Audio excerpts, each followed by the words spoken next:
السلام علیکم ورحمۃ اللہ وبرکاتہ۔ آج 20 رجب ہے اور 2 دن کے بعد 22 رجب۔ مسلمانوں کے درمیان ایک ایسا عمل بڑا مشہور ہو گیا ہے، لیکن دلیل اب تک سامنے کوئی نہیں آئی، بلکہ سنی ٹنی علماء تو ان کی الٹی گنگا بہہ رہی ہے۔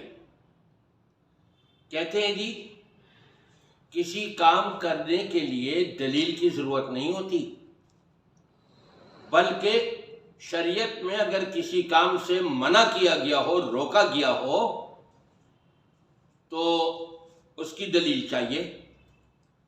جو کہیں کہ یہ شریعت میں کام نہیں ثابت، تو ان کو چاہیے وہ دلیل دیں۔ گنگا الٹی بہہ رہی ہے، جبکہ ہونا یہ چاہیے جو کام کیا جا رہا ہے اس کام کے کرنے والے کے لیے لازمی ہے کہ وہ یہ دیکھیں کہ یہ سنت ہے یا نہیں، یہ واجب ہے یا نہیں، یہ نبی سے ثابت ہے یا نہیں، قرآن و سنت میں اس کا وجود ہے کہ نہیں۔ یا تو یہ کہیے کہ ہمارا دین نبی پر مکمل نہیں ہوا تھا، اور امام جعفر صادق کی طرف جو حکایت، جھوٹی حکایت نسبت کی جاتی ہے، وہاں دین مکمل ہوا، اور وہاں تو کیا، یہ تو ان کے بابا جو ہیں یہ سارے کے سارے آج اپنے بزرگوں کی، باباؤں کی، اردو کی، اپنی زبان کی لکھی ہوئی کتابوں کی کہانیاں پڑھ پڑھ کے سنا رہے ہیں اور اس کو دین بتا رہے ہیں۔ جب سنی ٹنیوں کا یہ کہنا ہے کہ جی کسی کام کے کرنے کے لیے دلیل کی ضرورت نہیں ہوتی، بلکہ جو منع کر رہا ہے اس کام کے کرنے سے اس کے اوپر ضروری ہے کہ وہ دلیل دے کہ ہاں جی یہ شریعت میں منع ہے۔ جو کرتا ہے اس کو ناجائز کہنا ناجائز ہے، کہ جس کو شریعت نے ناجائز نہیں کہا اس کو کوئی ناجائز کیوں کہے، کہ یہ شریعت پر افترا کرنا ہوا، یعنی شریعت پر تہمت باندھنا ہوا۔ شریعت پر تہمت باندھنے سے مراد یہ کہ اللہ اور رسول پر تہمت باندھی نا اس نے۔ شریعت کیا ہے؟ اللہ اور رسول کے حکام ہے، تو یہ اللہ اور رسول پر تہمت ہے کہ نہ اللہ نے منع فرمایا نہ اس کے محبوب عز و جل و صلی اللہ تعالی علیہ وآلہ وسلم نے منع فرمایا، تو پھر یہ کہ آپ کیوں منع کرتے ہیں؟ یہ وسوسہ ہے، شیطان کے وسوسے کو جھٹک دیں اور خوب چیرج پوری کریں، کنڈے کریں، دونوں جہانوں کی برکتیں انشاءاللہ پائیں گے۔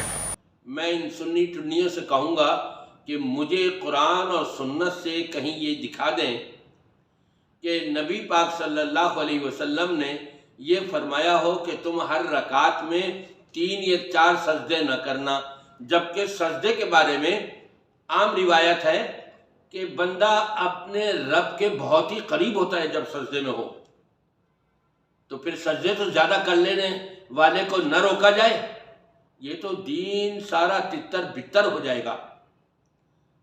اللہ کے رسول صلی اللہ علیہ وسلم نے صحیح فرمایا تھا، قرب قیامت ایسے علماء آ جائیں گے کہ جو خود بھی گمراہ ہوں گے اور لوگوں کو بھی گمراہ کریں گے۔ نام بدل دیا کہ جی ایصال ثواب ہے۔ ایصال ثواب کے لیے کیا نبی پاک صلی اللہ علیہ وسلم نے یہ بتایا ہے کہ آپ ہر سال مہینہ اور تاریخ متعین کر لو اور اس میں ایصال ثواب کرتے رہو؟ یا نبی نے ایسا کام کیا ایصال ثواب کے لیے؟ ایصال ثواب بھی وہی ہوگا جو نبی سے ثابت ہو، کیونکہ ہمارا دین مکمل ہے، اور رب تبارک و تعالی نے ارشاد فرمایا لَقَدْ كَانَ لَكُمْ فِي رَسُولِ اللَّهِ أُسْوَةٌ حَسَنَةٌ۔ تمہارے لیے نبی کریم صلی اللہ علیہ وسلم کی حیات طیبہ پوری، آپ کا اٹھنا بیٹھنا، چلنا پھرنا، کھانا پینا، معیشت و معاشرت، تجارت، کاروبار، لین دین، آپ کی گفتار، آپ کی رفتار، آپ کا کردار، یہ سارا کا سارا اسوہ حسنہ ہے۔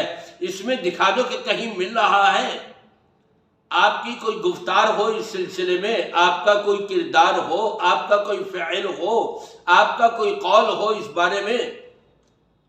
یہ تو دین سمجھ کے کر رہے ہیں، جبکہ دین کا دور سے بھی اس کا کوئی تعلق نہیں ہے دین سے۔ اور نبی کریم صلی اللہ علیہ وسلم نے فرما دیا تھا من احدث فی امرنا ھذا ما لیس منہ فہو رد، جو دین ہم نے پیش کیا ہے اس کے اندر اگر کوئی نیا کام ایجاد کیا گیا اور اس میں شامل کیا گیا وہ مردود ہے، قابل قبول نہیں ہے۔ اب آپ خود ہی فیصلہ کر لیجئے کہ یہ صحیح کہہ رہے ہیں یہ سنی ٹنی حضرات، ان کے پاس کوئی دلیل ہے یا بس ایسی ہی حکایتیں ہانکتے چلے جا رہے ہیں۔ میں عام مسلمانوں سے کہوں گا اللہ نے آپ سب کو عقل و شعور دیا ہے، آپ نے اگر دین کو سمجھنا ہے قرآن کا ترجمہ پڑھ لیں آپ۔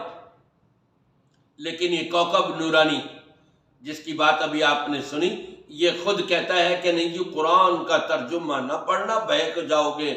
بہک کس طرح سے جاؤ گے کہ مولویوں کی، کوکب نورانی کی اور ان جیسوں کی جیبیں خالی ہو جائیں گی، ان کی جیبیں بھرنی ختم ہو جائیں گی کہ عوام جب ترجمہ پڑھ لیں گے کہیں گے تم ہم سے کیا کہتے رہے، کیا کرواتے رہے، اور قرآن کیا کہہ رہا ہے ہم کو۔ اس لیے قرآن سے دور رکھنے کی کوشش کرتے ہیں، کہتے ہیں وہ قرآن خوانیاں کرتے رہو، تلاوتیں کرتے رہو، ترجمہ نہیں پڑھنا، بہک جاؤ گے۔ بھائی ہماری زبانوں میں کون سی زبان ایسی ہے جس کے اندر قرآن مجید کا ترجمہ نہ کیا گیا ہو؟ ہم وہ کیوں نہ پڑھیں؟ دنیا بھر کی ساری کتابیں ہم اپنی زبان کی پڑھ لیں، اور یہ اللہ کا کلام قرآن کریم جس کا ترجمہ ہوا ہے اس سے روکا جا رہا ہے، تو آپ خود سمجھ لیجیے روکنے والے یہ کون ہو سکتے ہیں؟ یہ شیطان کے پیروکار ہیں، ان سے اپنے آپ کو بچائیے، محفوظ رکھیے۔